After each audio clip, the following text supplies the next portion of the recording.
In 1907, a 19-year-old boy stood outside the Academy of Fine Arts in Vienna and read the words that should have ended his story forever. Rejected. His drawings were not good enough. His talent, the examiners wrote, was unsuited to painting. He drifted into the slums of the city, slept in homeless shelters, sold cheap postcards on street corners, and ate watery soup beside men who had given up on life. He had no money, no family in the city, no future anyone could see. 14 years later, that same failed painter would stand at the head of a political movement. 26 years later, he would be the absolute dictator of one of the most powerful nations on earth, holding the lives of 80 million Germans in his hand and pulling the entire world toward the deadliest war in human history. How does that happen? How does a man who could not pay his rent in 1909 become the supreme ruler of Germany in 1933? The answer is not magic, and it is not destiny. It is a sequence of decisions, accidents, compromises, and quiet betrayals, stretched across 14 years, that historians still study today because every single step of it could have been stopped, and none of them were. Adolf Hitler was born in 1889 in the small Austrian border town of Braunau am Inn, the fourth child of a strict customs official named Alois and a soft-spoken mother named Clara. His father was a difficult man, harsh, demanding, often violent, and Hitler later wrote that he feared him. His mother, by contrast, he adored, and her death from breast cancer in 1907, when Hitler was 18, struck him with a grief he would carry for the rest of his life. The Jewish doctor who treated her later remembered that he had never seen a young man so undone by loss. That same year, Hitler traveled to Vienna with a small inheritance, certain that he would be accepted into the Academy of Fine Arts and become a great painter. He was rejected. He tried again the following year and was rejected again, this time without even being allowed to sit the examination. He did not tell his guardian back home. He did not tell anyone. He simply stayed in Vienna and began the slow descent into poverty that would shape the rest of his life. For nearly 6 years, Hitler lived in the Austrian capital with no fixed direction. He moved from rented rooms to homeless shelters to a men's hostel on Meldemannstrasse, where he shared a building with hundreds of other drifters, day laborers, and broken men. He painted small watercolors of Viennese landmarks and sold them through a Jewish dealer named Samuel Morgenstern, who paid him fairly and treated him kindly. He read constantly. He attended the opera. He developed strong opinions about architecture, about race, about the decline of empires, and about the supposed enemies of the German people. Vienna in those years was a city of immense cultural achievement and equally immense social tension. It was the capital of a crumbling multi-ethnic empire, the Austro-Hungarian state, where Germans, Czechs, Hungarians, Poles, Italians, Jews, and a dozen other peoples lived side by side in growing resentment. The mayor of the city, Karl Lueger, was a charismatic populist who had built his political career on anti-Semitism, blaming Jews for the housing crisis, the financial system, and the moral decay of the city. Hitler watched Lueger work the crowds and absorbed every lesson. He saw how a single enemy, named and repeated, could unite the angry and the afraid. He saw how speeches, more than policies, could move masses. He saw how grievance, when pointed in the right direction, became power. In May 1913, Hitler left Vienna and moved to Munich, in the German state of Bavaria. He was 24 years old and still going nowhere. He had dodged service in the Austrian army, partly because he despised the multi-ethnic empire and refused to serve it. He was tracked down by Austrian police, arrested, examined, and found physically too weak for military service. He was sent back to Munich, a free man. Then, in August 1914, the world changed. The First World War began, and the streets of Munich filled with cheering crowds. There exists a famous photograph of that crowd, and in the middle of it, His face turned upward in something close to ecstasy, stands the young Adolf Hitler. He volunteered immediately, not for the Austrian army he had escaped, but for a Bavarian regiment in the German army. He was accepted. For the first time in his life, he belonged to something larger than himself. The war made him.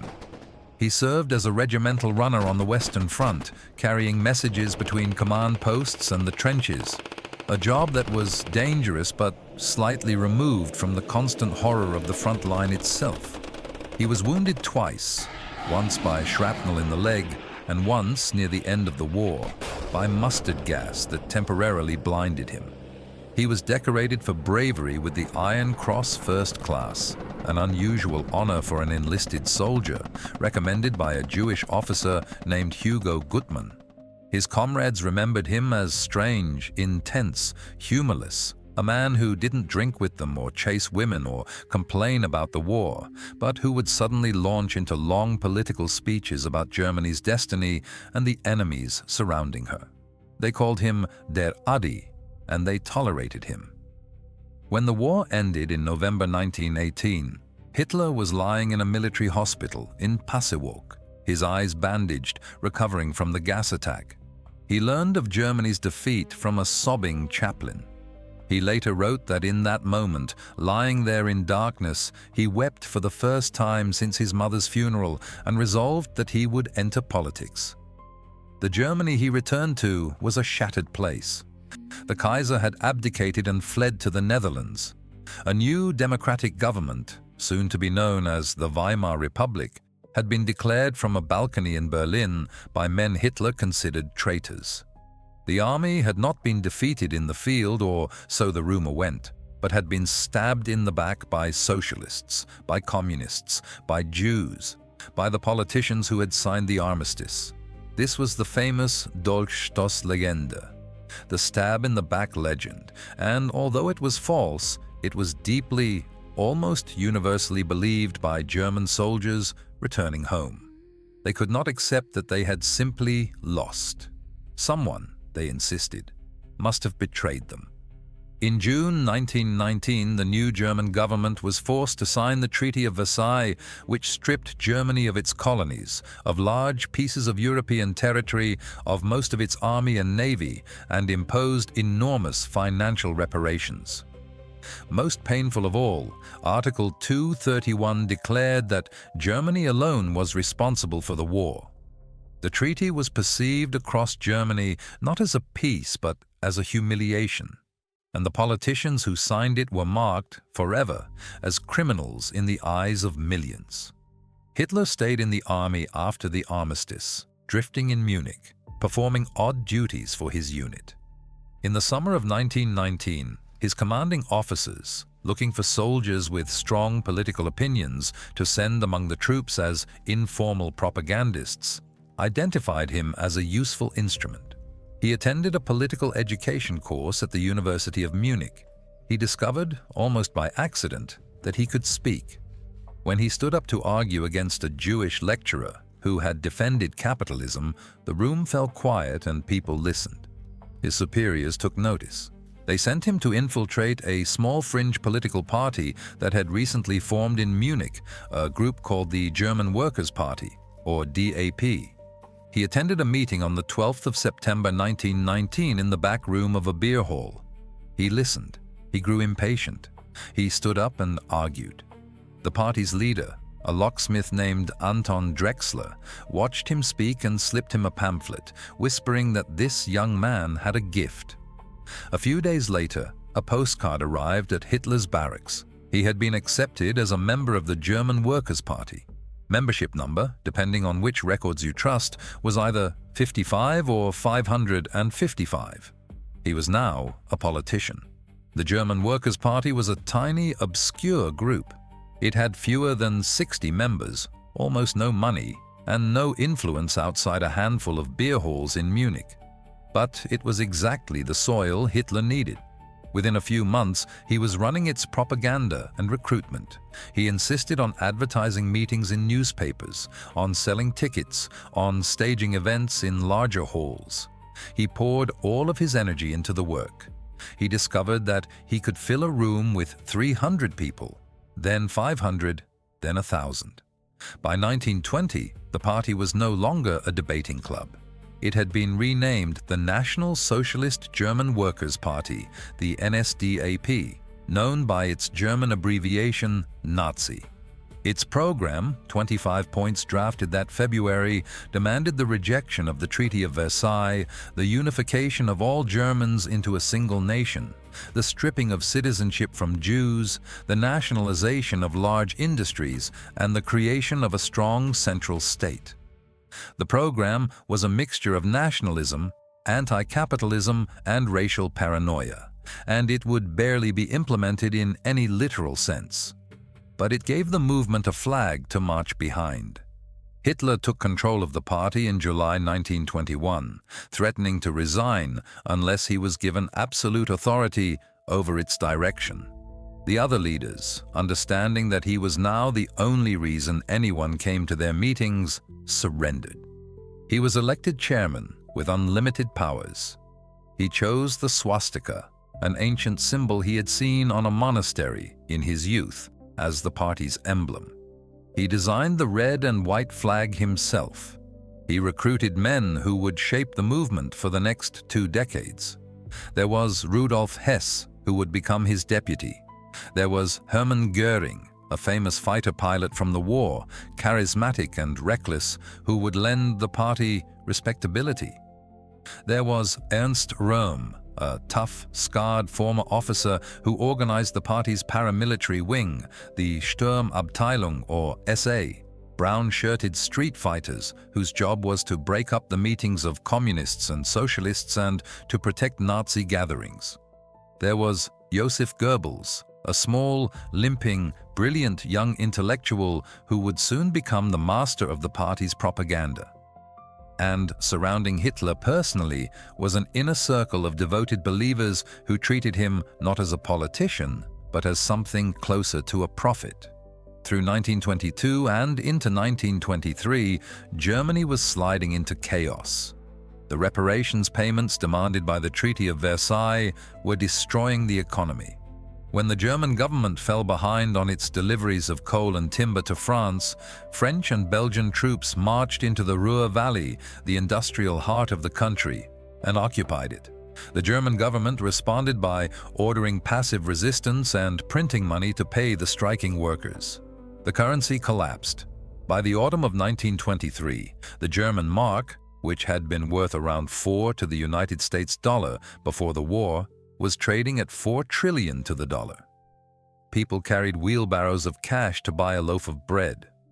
Life savings vanished in days. Pensioners starved.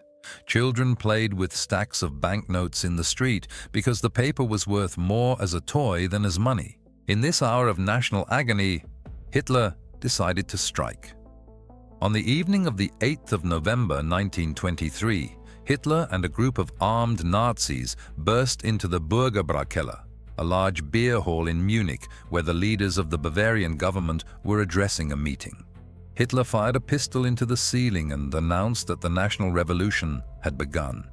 He took the Bavarian leaders into a back room and tried to force them at gunpoint to join him in marching on Berlin to overthrow the Weimar Republic, in imitation of Mussolini's recent march on Rome. The plan was confused, half-formed, and almost immediately collapsed. The Bavarian officials slipped away once Hitler relaxed his guard. The next morning, the 16 surviving leaders of the putsch, along with around 2,000 followers, marched through the streets of Munich toward the Bavarian War Ministry. They were met by a line of Bavarian state police. Someone fired a shot. In the volley that followed, 4 policemen and 16 Nazis were killed. Hermann Göring was shot in the groin and smuggled to Austria. Hitler fled by car and was arrested 2 days later. The Beer Hall Putsch had failed completely. By every normal measure, Hitler's political career should have ended in that gutter outside the Feldherrenhalle, with the dead Nazis lying around him. Instead, the trial that followed in early 1924 gave him a national stage for the first time in his life. The Bavarian judges were sympathetic. They allowed Hitler to speak for hours at a time, to turn the courtroom into a theater, to denounce the Weimar Republic as the true criminal, and to claim that no judge could convict him because the November traitors of 1918 had already convicted Germany. Newspapers across the country printed his speeches. Millions of Germans who had never heard his name now learned it. He was convicted of treason and sentenced to 5 years in prison, an absurdly lenient sentence for an attempted coup, and was sent to Landsberg Fortress. He served less than 9 months. He had a comfortable cell, received visitors, took meals with his fellow prisoners, and dictated a long, rambling, savage book to Rudolf Hess. He called it My Struggle, Mein Kampf.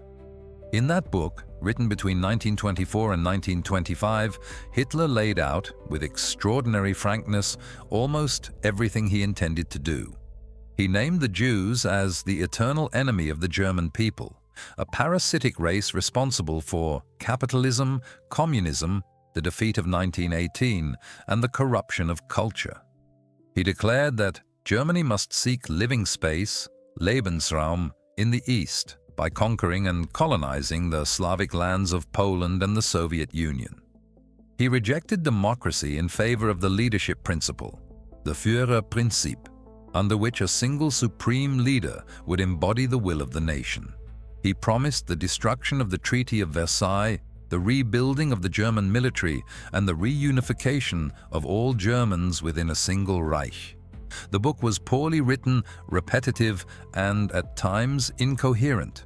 Almost nobody actually read it carefully in the 1920s. But it was a confession in advance of everything that was to come. The democracies of Europe would not take it seriously until it was too late. When Hitler walked out of Landsberg prison in December 1924, the political weather had changed. The currency had been stabilized.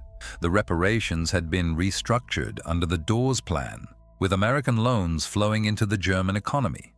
Industry was recovering. The streets were calmer. The middle years of the 1920s, sometimes called the Golden Twenties, brought a flowering of Weimar culture. The films of Fritz Lang, the music of Kurt Weill, the architecture of the Bauhaus, the satire of George Grosz. Berlin became the most exciting city in Europe. And in this atmosphere of recovery and pleasure, the Nazi Party looked like a relic of the bad years, a noisy crank movement led by a man who had tried to overthrow the government and failed. In the elections of 1928, the Nazis won just 2.6% of the vote. They sent 12 deputies to the Reichstag, the German parliament. They were almost irrelevant. Hitler spent those years rebuilding. He had learned the lesson of the Putsch. He would not try to seize power by force again. He would take it through the ballot box, through legality, through patience. He restructured the party into a national organization with regional leaders called Gauleiters, with a youth movement, a women's auxiliary, a teachers' league, a doctors' league, a lawyers' league, layer upon layer of parallel organizations that infiltrated every corner of German life. He built up the SA into a force of hundreds of thousands of street fighters. He recruited Heinrich Himmler, a former chicken farmer with thick glasses and a clerk's manner, to lead a small new bodyguard formation called the SS. He waited. He believed that the Weimar Republic would one day stumble, and that when it did, he would be ready. In October 1929, on a Thursday morning in New York, the stock market crashed. Within months, the American loans that propped up the German economy were called in. By 1930, 6 million Germans were unemployed. The Weimar Republic stumbled. Hitler was ready. The Great Depression did to Germany what no Nazi speech ever could. By 1932, the German economy was in collapse. 1 in 3 German workers had no job. Banks failed. Factories closed. Families lost their homes. Veterans of the First World War, men who had bled for the Kaiser, stood in soup lines next to their children. The Weimar government, paralyzed by political fragmentation, could not pass a budget. Chancellor after chancellor was appointed, ruled briefly by emergency decree under Article 48 of the Constitution, and was dismissed. Democracy itself began to feel, to millions of frightened Germans, like the cause of their suffering. Into this collapsing world, Hitler arrived with a simple message. He blamed the November criminals of 1918 for the defeat. He blamed the Treaty of Versailles for the poverty. He blamed the Jews for the misery, the corruption, the cultural rot, the loss of national honor. He promised work. He promised bread. He promised national greatness. He promised order. To a country drowning in chaos, these promises were intoxicating. In the federal election of September 1930, the Nazi Party won 18.3% of the vote. They sent 107 deputies to the Reichstag, making them the second largest party in Germany. 2 years later, in July 1932, they won 37.3%. They were now the largest single party in Germany with 230 deputies. Hitler had not yet won an absolute majority, and he never would in a free election. But he had built the largest political movement in the country, and the old elites who governed Germany, the aristocrats and industrialists and generals who had always despised him as an Austrian corporal, could no longer ignore him. They began instead to imagine that they could use him. He had the votes they lacked, and the street muscle to crush the communists, whose strength was also growing as the Depression deepened. If they could harness this strange, awkward, half-educated demagogue, they believed they could install a strong nationalist government and then quietly push him aside. They believed they could control him. The man at the center of this miscalculation was President Paul von Hindenburg, the aged field marshal who had commanded the German army in the First World War. He was 84 years old in 1932, conservative, monarchist, contemptuous of Hitler personally, and a Prussian aristocrat to the core. He referred to Hitler in private as the Bohemian corporal, mistaking the Austrian town of Braunau for a place in Bohemia. He had no respect for him, but Hindenburg was old, tired, surrounded by advisors who had their own agendas, and frightened by the apparent rise of communism. Hitler had run against him for the presidency in the spring of 1932 and had been defeated, but he had won 13 million votes. He could not be ignored. The political maneuvering that filled the second half of 1932 was bewildering even to Germans living through it. Chancellor Heinrich Brüning was dismissed. Chancellor Franz von Papen was installed, then dismissed. Chancellor Kurt von Schleicher was installed, and within weeks he too was dismissed. Through it all, behind closed doors in country houses and Berlin apartments, the conservatives bargained with Hitler. They offered him the vice-chancellorship. He refused. He demanded the chancellorship itself, the head of the German government. They refused. He waited. The Nazis actually lost ground in the November 1932 election, slipping back to 33%. The party was nearly bankrupt. Goebbels wrote in his diary that the situation was hopeless and that the movement might collapse. If the conservatives had simply held firm for a few more months, the Nazi tide might well have receded. Instead, Franz von Papen, the dismissed former chancellor, decided to revenge himself on Schleicher. He met with Hitler in secret at the home of a Cologne banker named Kurt von Schröder on the 4th of January 1933. They struck a deal. Papen would persuade President Hindenburg to appoint Hitler as chancellor. In return, Papen would serve as vice-chancellor, and most of the cabinet would be filled with traditional conservatives. There would be only 3 Nazis in the entire government, including Hitler himself. Papen assured his nervous colleagues that he had Hitler boxed in. Within 2 months, he boasted, "We will have pushed him so far into a corner that he will squeak." It would prove to be one of the most catastrophic miscalculations in the history of the 20th century. On the morning of the 30th of January, 1933, Adolf Hitler was sworn in as Chancellor of Germany in the office of President Paul von Hindenburg. He had taken power not by revolution, not by coup, not by storming the Reichstag with rifles, but by being appointed legally and constitutionally by the elected president of the Republic he intended to destroy. That night, tens of thousands of brown-shirted SA men marched in torchlight procession through the Brandenburg Gate, singing the Horst Wessel song. From a window of the Chancellery, Hitler watched them pass. Goebbels stood beside him and wept with joy. The Weimar Republic was not yet dead, but it had less than 2 months to live. What followed was a masterclass in the dismantling of a democracy from within. Hitler did not abolish the constitution on his first day. He worked through it. He persuaded Hindenburg to dissolve the Reichstag and call yet another election, set for the 5th of March, in which the Nazis hoped finally to win an absolute majority. On the night of the 27th of February, less than a week before the election, the Reichstag building in Berlin was set on fire. A young Dutch communist named Marinus van der Lubbe was arrested at the scene. The full truth of who lit that fire remains debated by historians to this day, but the Nazis treated it as a gift from heaven.